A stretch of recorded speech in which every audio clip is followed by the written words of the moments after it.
आज की कत्ल की वजह जो है खुद में सोचने वाली है। ना ही पैसों के लिए मारा गया, ना ही किसी लालच में मारा गया, और ना ही किसी को पाने के लिए, ना ही किसी को खोने के लिए। तो आज की कहानी हमारी जो है वो काफ़ी अलग है। अलग मैं इसलिए कह रहा हूँ कि इसमें पूरे 70 लोगों की जान ली गई, और लेने वाले की उम्र जो है वो काफ़ी कम थी। आप जब सुनोगे तो चौंक जाओगे कि इतने कम उम्र का इंसान इतने मर्डर कर सकता है।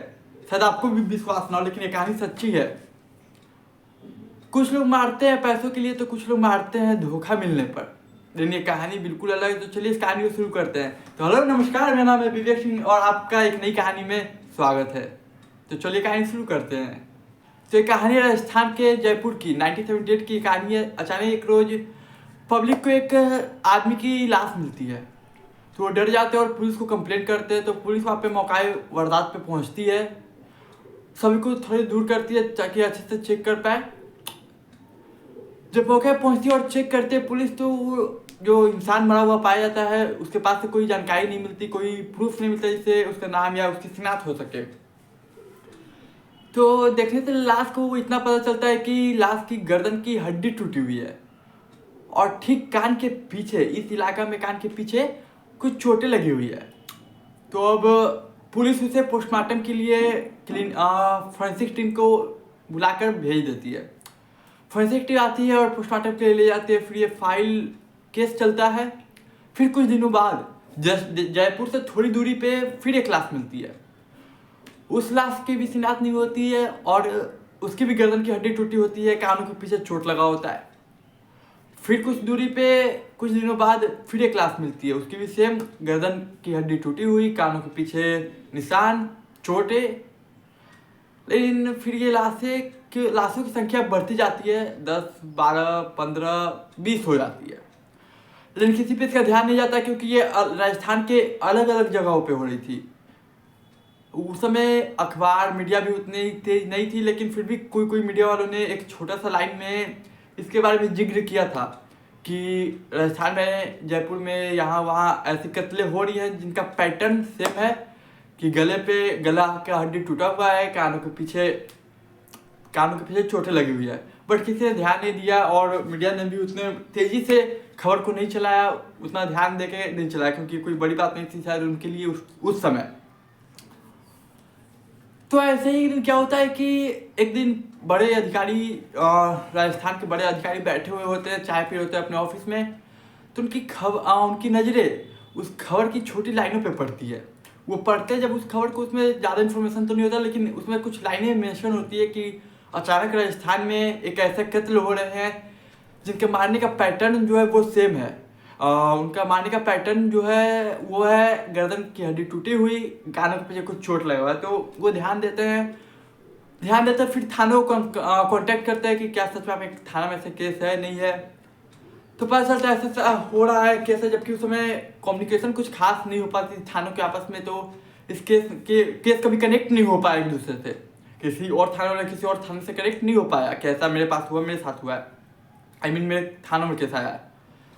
तो वो अधिकारी जब कांटेक्ट करता है, वो फिर छानबीन शुरू करती है इस केस को लेके। तो छानबीन चलती रहती है, मौतों की संख्या बढ़ती जाती है। ये जो अभी 20 पे थी वो 30 हो जाती है, 30 से 40 हो जाती है। अब ये मौतों की संख्या बढ़ती जा रही है, 30 से 40 होती जा रही है। तो वही का एक अखबार है जिसने इस किलर को नाम दे दिया कनपट्टी मार सीरियल किलर। अब जब इस सीरियल किलर को एक नाम मिला कनपट्टी मार सीरियल किलर, तो वहाँ की जनता डर गई। और अब वो रातों में निकलने से डरने लगी, अकेले निकलने से डरने लगी। और काफ़ी वहाँ दहशत का माहौल। अब किसी भी स्टेट में, किसी भी राज्य में अचानक से इतने सारे मर्डर होने लगे, और जिसके बारे में किसी को पता ना चले, और अचानक पता चलता है कि इतने मर्डर हो चुके हैं और कौन मार रहा है किसी को पता नहीं, तो वो दहशत का माहौल ऐसा बन जाता है। तो एक दिन क्या होता है कि एक थाने में 3-4 लोग, मतलब अलग दिन 3-4 लोग आते हैं, और वो बताते हैं कि सर हम पे किसी ने हमला करने की कोशिश किया। तो जब पूछा जाता है, तहकीकात होती है, इन्वेस्टिगेशन होती है, उन लोगों से पूछताछ की जाती है, तो पता चलता है कि वो बोलते हैं अपने बयान में कि सर मैं ऐसे ही रात को जा रहा था, अकेले रात को जा रहा था। तो मैं देखता हूँ कि एक साइड में, मतलब फुटपाथ पे आप कह सकते हैं, साइड में एक कंबल में लपटा हुआ कुछ रखा हुआ था। तो हमें लगा कुछ सामान वगैरह रखा हुआ, तो हम बस चलते रहते। तो बगल से जब जैसे ही क्रॉस करते हैं तो कंबल में कुछ हलचल होती है, और वो जब हलचल होती है और पीछे से कोई हथौड़ा लेकर कोई मारने की कोशिश करता है। तो बस हम बच जाते हैं, क्योंकि हम बचाव में बच जाते हैं, झुक जाते हैं। तो झुक के बच जाते हैं, तो फिर कुछ दूर भागते हैं। तो वो कातिल जो था वो भी भागता है कुछ दूर, लेकिन वो ज़्यादा नहीं भागता, वो कुछ दूर भाग के रुक जाता है। फिर हम अपनी जान बचा के यहाँ पे आ गए। तो ये अलग अलग व्यक्तियों ने सेम स्टेटमेंट कुछ अपना ऐसे ही दिया कि हम बच गए, सर झुका के बच गए, ऐसा ऐसा स्टेटमेंट उन्होंने दिया। तो उन्होंने ये भी बताया कि सर जब हम भाग रहे थे तो जब फुटपाथ पे जो लाइटें होती है उसमें हमने चेहरा देखा और उसके भागने का तरीका था। उसने जो बताया तो पुलिस ने अंदाजा लगाया कि उसकी उम्र लगभग 25 से 27 साल के बीच होगी। इधर तहकीकात चल रही है, तो उधर कत्ल की संख्या बढ़ती जा रही है। अब 40 से 50 हो चुकी है कत्ल की संख्या। 4-5 लोगों को कहा जाता है ठीक है, आप एक काम कीजिए, स्केच बनाइए। तो 3-4 अलग अलग आर्टिस्ट को बुलाया जाता है और तीनों को अलग अलग जगह बैठा कर स्केच बनवाया जाता है। तो ये बात जाती है, अब 40 से 50 कत्ल हो चुके हैं, तो ये बात डायरेक्ट दिल्ली सेंट्रल गवर्नमेंट के पास पहुंचती है। वहाँ से भी प्रेशर आते हैं कि ये क्या हो रहा है तुम्हारे इलाके में, ऐसा था। तो वहाँ के जो बड़े अधिकारी होते हैं वो टीम बनाते हैं। और टीम बनाने के बाद कुछ ऐसी जगहों को चुनते हैं जहाँ पे लोगों का कम आना जाना हो, सुनसान हो रात के समय में। ऐसे जगहों पे अपनी टीम को लगा देते हैं पुलिस, मतलब बहुत सारे। तो कई रातें गुजरे, लेकिन पुलिस को कुछ खास हाथ लगाने कोई ऐसा व्यक्ति मिला नहीं। इधर स्केच बन रहा है, स्केच बन गया है। इसके स्केच बना तो तीनों का लगभग जो स्केच मतलब जो तीनों आर्टिस्ट ने बनाया तो लगभग सेम ही था, ऑलमोस्ट 90-95% सबने सेम स्केच बनाया। तो देखने से पता चलता है कि कोई यंग ही है। और जैसा कि उसने बताया भी था कि सर वो तेज भाग रहा था, तो पुलिस वालों को अंदाजा हुआ कि वो यंग है। तो इधर स्केच बन गया है, लेकिन फिर भी कुछ पता नहीं चल रहा है। इधर पुलिस दिन रात लगी हुई है, रातों को लगी हुई है। अचानक एक रोज क्या होता है कि रात के अंधेरे में एक व्यक्ति आता है, कम्बल लेकर आता है और रोड के साइड में बैठ जाता है। रोड के साइड में बैठता है और वो अपने आप को कम्बल से ढक लेता है। तो वहाँ पे जो पुलिस वाले जो पहरेदारी इतने दिन से दिए हुए उन्हें डाउट होता है, लेकिन फिर सोचते हैं कि हो सकता है हमारा ही आदमी होगा, क्योंकि इतने दिन से हम बैठे हुए, हो सकता है कोई अपना ही आदमी नया तरीके से बैठा होगा, शायद पकड़ सके। तो उसी में से पुलिस वालों को डाउट होता है और फिर मतलब वो बोलता है कि चलो पकड़ दे इसे। तो पीछे से जाके पुलिस उसे दबोच लेती है। तो इसके बाद कुछ मिलता नहीं है, तो वो काम करती है कि उसे थाना ले जाती है। अब थाने ले जाती है तो पूछती है कि क्या तुम ही हो सीरियल किलर, जो मतलब लोगों ने नाम दिया तुम्हें, क्या तुम्हें अन्य 50 ये संख्या जो थी 50 की वो 60 हो चुकी है मरने की। तो बोलती है पुलिस की क्या तुम्हें 50-60 लोगों को मारा है। तो उसका जवाब सुन के आप भी चौंक जाओगे, क्योंकि पुलिस वाले भी चौंक गए। वो आंखों में आंखें डाल के बोलता है सर 50 नहीं 70, मैंने 70 लोगों को मारा है, आप गलत गिनती गिन रहे हो। पुलिस भी चौंक जाती है और मतलब हंसने लगते हैं कि चल मजाक कर रहा है, क्योंकि उसकी उम्र लगभग ज़्यादा नहीं, उसकी उम्र 26 साल थी। तो वो पुलिस को लगता है मजाक कर रहा है। लेकिन जब वो बोलता है पूरे कॉन्फिडेंस के साथ, तो पुलिस उसका नाम पूछते है कि अच्छा एक बात है, तेरा नाम क्या है। तो पुलिस जब उससे नाम पूछे तो वो अपना नाम बताता है शंकरिया। शंकरिया। तो जब पुलिस से कहा तो वो बोलता है जयपुर में। तो अपना घर का पता देता है। तो पुलिस चल देखते तुम्हारे घर जाके देखते हैं। तो शंकरिया अपने घर का पता देता है। पुलिस वहाँ पे पहुँचती है, वहाँ पे पहुँचती है तो उसके पेरेंट्स मिलते हैं, मतलब कि एड्रेस सही बताया था। उसके पेरेंट्स से बात करती है, माता पिता को बोलते हैं देखिए आपका बेटा ऐसा स्टेटमेंट दे रहा है, ऐसा बयान दे रहा है। तो उसके माता पिता बोलते हैं कि सर ये पागल हो गया, ऐसा कुछ नहीं, ये ऐसा कुछ नहीं कर सकता।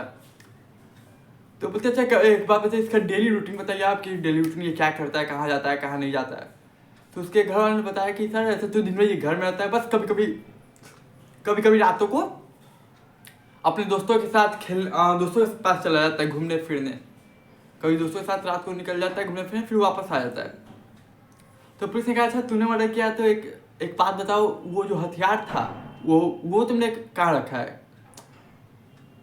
तो हथियार बोलता कि जैसा जहाँ आपने पकड़ा जस्ट वहीं पे मैंने हथियार छुपा के रखा है, तो चलिए मैं दिखा देता हूँ, आपको दे देता हूँ। तो पुलिस जाती है और सच में वहाँ पे एक हथौड़ा मिलता है जिसपे खून की धब्बे लगे होते हैं। तो हथियार मिल गया और इसके स्टेटमेंट सुनने मिल गया पुलिस को, लेकिन फिर भी पुलिस को विश्वास नहीं हो रहा है। तो अब पुलिस क्या करे कि क्योंकि विश्वास तो होने रहा है पुलिस को, तो अब पुलिस कहती है कि एक बात बता, तुमने मारा क्यों को?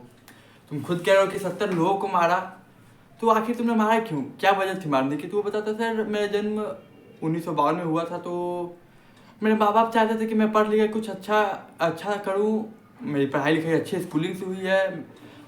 लगभग मैं जब 22-23 साल का था तो मेरे साथ सब कुछ ठीक था, बिल्कुल ठीक था। मैं लोगों से मिलता था, जुलता था, मुझे अच्छा लगता था। लेकिन जब 24-25 साल की उम्र मेरी होने लगी, 25 साल जब से होने लगी, मुझे लोगों से मिलना अच्छा नहीं लगा। मैं अकेले रहने लगा, अकेले ही मुझे शांति मिलती थी। तो अचानक ऐसे में क्या होता है कि मैं हर रोज़ रात को, हर दूसरे या तीसरे दिन रात को अपने साथ एक हथौड़ा और एक कम्बल लेके घर से निकलता था। तो क्या हुआ कि जब मैंने पहली बार एक इंसान को मारा, मतलब जब पहली बार मैंने किसी इंसान के गर्दन पे वार किया, जब वार किया उसने चिल्लाया, उसने चीखा, वो साउंड जो होती है वो मुझे बहुत अच्छी लगी। तो मैंने फिर उसे मारा, फिर उसने चिल्लाया, फिर मुझे वो साउंड अच्छी लगी। लेकिन जब मैं तीसरी बार मारा तो कोई साउंड नहीं आया, शायद वो मर चुका था, तो कोई साउंड नहीं। लेकिन अब ये जो साउंड थी वो अधूरी थी कहीं ना कहीं।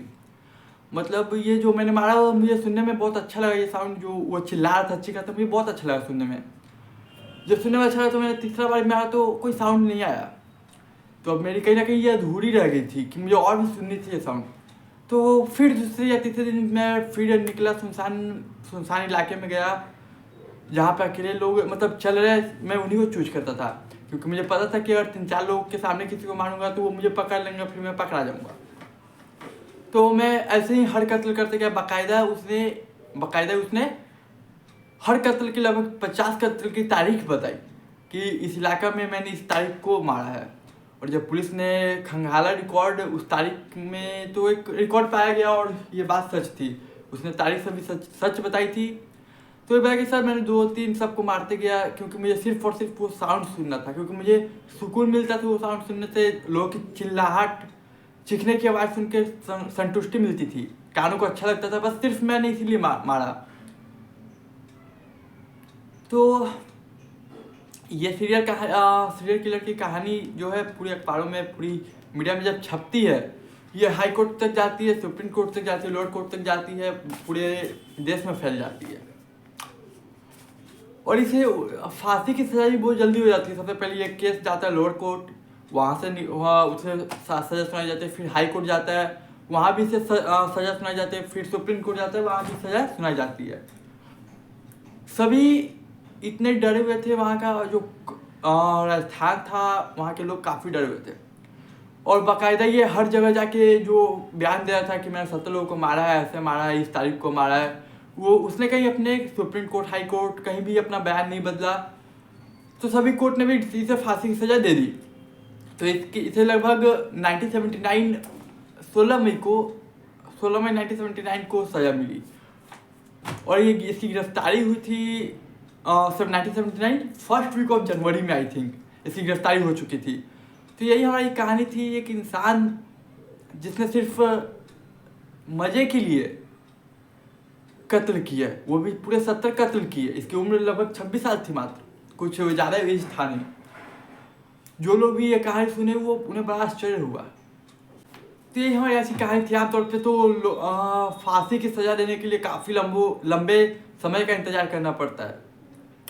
निर्भया कांड हो या फिर कोई और कांड हो, 10 साल तक चलती रहती है, लेकिन फांसी की सज़ा नहीं मिलती उनके कातिलों की, उनके अपराधों की।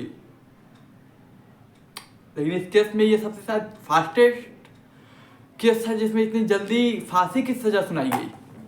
तो हमारी कहानी यही थी। कहानी अच्छी लगी तो इस चैनल को सब्सक्राइब कीजिएगा, वीडियो को लाइक कीजिएगा, और अगली कहानी सुनने के लिए कल रात 9 बजे फिर आइएगा। तो मैं लेता हूँ आपसे अलविदा और मिलता हूँ एक नई कहानी में।